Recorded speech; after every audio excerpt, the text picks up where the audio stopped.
Donc, bonjour chers tuteurs, bienvenue dans le cours Rédaction technique et spécialisée. Donc, je voulais faire une petite vidéo de survol pour vous, vu que c'est la première fois que le cours s'offre.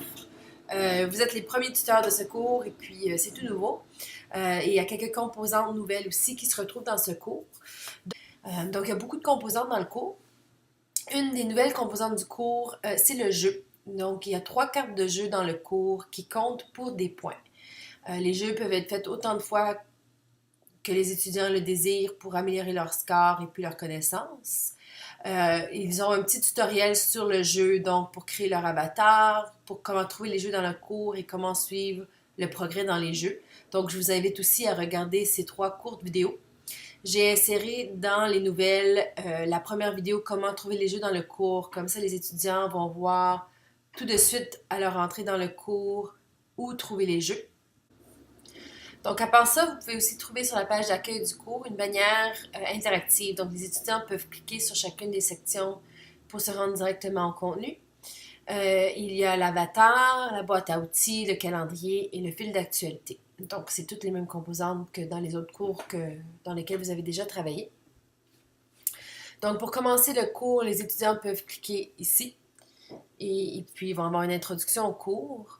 Ils peuvent aussi débuter le cours, bien sûr, par le menu du haut, matériel du cours et contenu. Donc, il y a plusieurs façons.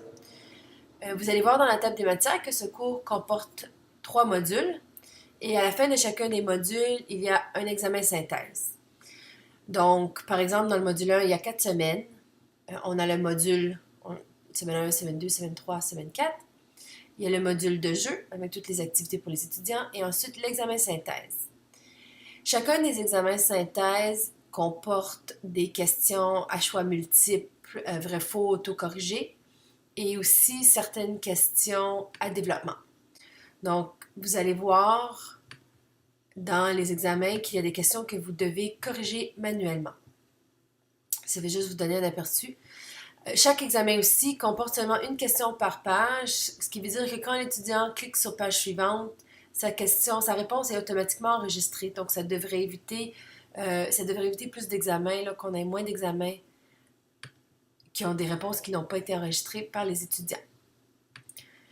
À part ça, dans la table des matières aussi, vous allez voir les ressources tuteurs. Donc, ici, il y a les corrigés pour les 3 examens synthèse. Comme j'ai dit, les corrigés sont aussi directement dans l'examen pour vous. Donc, il y a la clé de la réponse pour faciliter la correction.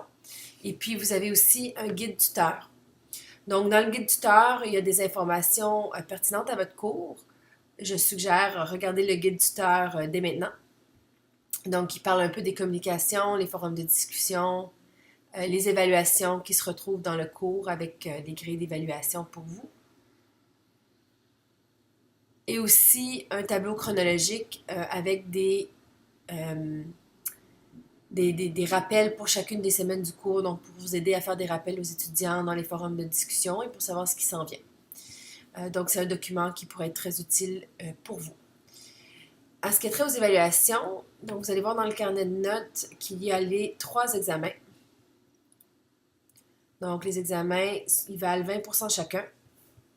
Il y a une série de travaux notés qui comptent pour 30% de la note finale. Donc, il y a 7 travaux notés.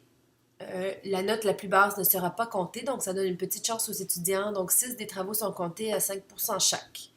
Quelques-uns sont des travaux qui sont directement présentés dans le forum de discussion et le curriculum vitae et la lettre sont présentés dans le pigeonnier.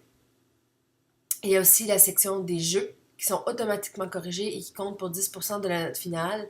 Et comme je disais, les étudiants peuvent les faire autant de fois qu'ils le veulent.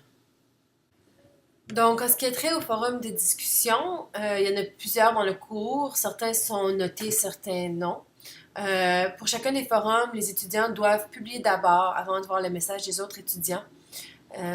Donc, ça les force à participer avant de copier simplement la réponse des autres. Et puis, on peut voir ceux qui comprennent une évaluation qui peuvent être notés automatiquement en cliquant Apprécier le sujet.